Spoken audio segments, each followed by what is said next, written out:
사랑하는 주양교회 성도 여러분, 안녕하세요. 이병철 목사입니다. 한 해를 마무리하는 12월의 마지막 주 월요일입니다.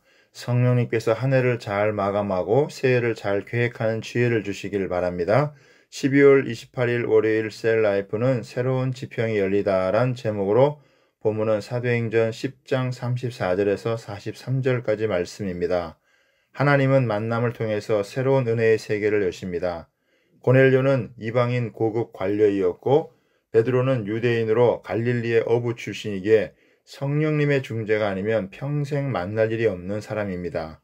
그런데 성령님의 중재로 서로 축복된 만남을 가집니다.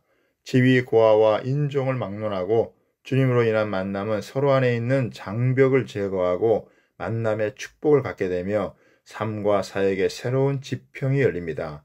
본문을 통해 복음의 세 가지 요소를 살펴보겠습니다. 첫 번째는 복음은 우주적입니다. 34절에 보면 베드로가 입을 열어 말하되 내가 참으로 하나님은 사람의 외모를 보지 아니하시고 각 나라 중 하나님을 경외하며 의를 행하는 사람은 다 받으시는 줄 깨달았도다 하고 합니다.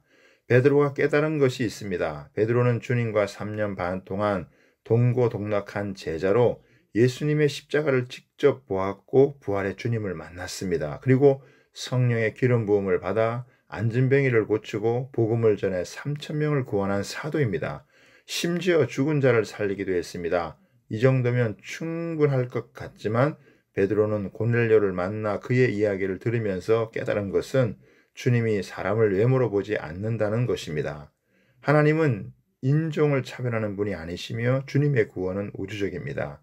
주님은 유대인만의 구원자가 아니라 온 세상 사람들의 구원자이십니다. 하나님께서는 사람의 중심을 보시고 은혜를 주시는 분이시라는 것을 깨닫자 믿음의 새로운 지평이 열렸습니다. 베드로는 자기의 생각을 더 확장하게 됩니다. 온 세상을 구원하시길 원하시는 하나님의 마음을 알아가면서 더 넓어진 것입니다. 내가 넓어지지 않으면 내가 걸림돌이 될 수 있습니다. 두 번째로는 복음의 실체는 예수 그리스도이십니다. 38절에 보면 하나님이 나사렛 예수에게 성령과 능력을 기름 붓듯 하셨음에 그가 두루다니며 착한 일을 행하시고 마귀에게 눌린 모든 사람을 고치셨으니 이는 하나님이 함께 하셨음이라고 했습니다. 예수님은 두루다니시며 착한 일을 행하셨습니다. 예수님은 가장 부유한 곳에서부터 가장 낮은 곳까지 두루다니셨습니다. 어른들로부터 아이들까지 다 만나 주셨습니다. 그렇게 사람들을 만나셔서 마귀에게 눌린 모든 자를 고쳐 주었습니다. 이 세상이 어둡고 문제가 많은 것은 사람들이 마귀에게 눌려 있기 때문입니다. 마귀에게 눌려 있다는 것은 마귀에게 종노릇하고 있다는 것입니다. 마귀는 공중의 권세를 잡은 자로서 사람들을 자신의 종으로 삼고 있습니다. 그런데 정작 사람들은 자신이 마귀에게 눌려 살고 있다는 사실조차 모르고 삽니다. 이것이 비극적이고 안타까운 일입니다. 이 세상 어느 곳이든 어둡지 않은 곳이 없고 문제없는 사람이 없습니다. 예수님은 마귀에게 눌린 모든 자를 고쳐주기 위해서 오셨다는 것을 가볍게 생각하지 말아야 합니다. 모든 사람에게 복음이 필요합니다. 복음만이 인간의 모든 문제를 해결할 수 있습니다. 예수 그리스도의 십자가의 승리와 부활의 권능만이 나를 살리고 우리 가정을 회복하고 나라와 민족과 열방을 살릴 수 있습니다. 세 번째로는 복음은 전해져야 합니다. 복음을 받은 사람은 복음을 전하며 살아야 합니다.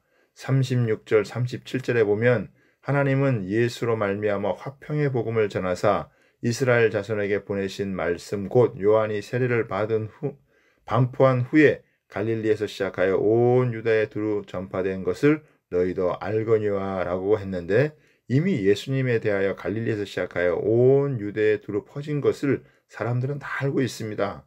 그 당시에 모르는 사람이 없을 정도로 엄청난 뉴스였습니다. 그러나 복음은 뉴스로 아는 것이 아닙니다. 39절에서 41절까지를 보면 베드로 사도는 우리는 유대인의 땅과 예루살렘에서 그가 행하신 모든 일의 증인이라. 그들이 나무에 달아 죽였으나 하나님이 사흘 만에 다시 살리사 나타내시되 모든 백성에게 하신 것이 아니요 오직 미리 택하신 증인 곧 죽은 자 가운데서 부활하신 후 그를 모시고 음식을 먹은 우리에게 하신 것이라고 합니다. 본문에서 가장 현격한 대조는 너희도 알거니와 우리는 증인이라입니다. 이미 예수님은 사람들에게 다 알려져 있습니다. 이것은 객관적인 사실입니다. 그러나 이런 객관적인 사실을 갖고 구원을 받는 것이 아닙니다. 그를 모시고 음식을 먹는 우리에게라고 하는 것은 죽으시고 부활하신 예수님을 만나고 체험했다는 것입니다. 구원은 객관적인 사실을 아는 데서 오는 것이 아니라 나에게 인격적으로 체험되는 것이어야 합니다. 예수님이 하신 모든 사역은 바로 나의 구원을 위한 것이라는 걸 받아들이는 것이 바로 구원받는 믿음입니다. 42절에 보면 우리에게 명하사 백성에게 전도하되라고 했는데 복음을 체험한 사람은 복음을 전하며 살아야 합니다. 주님은 우리에게 전도를 명하셨습니다. 전도는 선택이 아니라 엄명입니다. 이 복음을 받은 사람은 누구나 이 복음을 전하며 살아야 합니다. 온 천하에 다니며 만민에게 복음을 전해야 합니다. 한 해가 끝나가고 새로운 한 해를 맞이하게 됩니다. 내년을 준비하되 그동안 보지 못했던 것을 보고 깨닫지 못했던 것을 깨달아 새로운 영적 지평이 열리도록 기도하길 바랍니다. 감사합니다.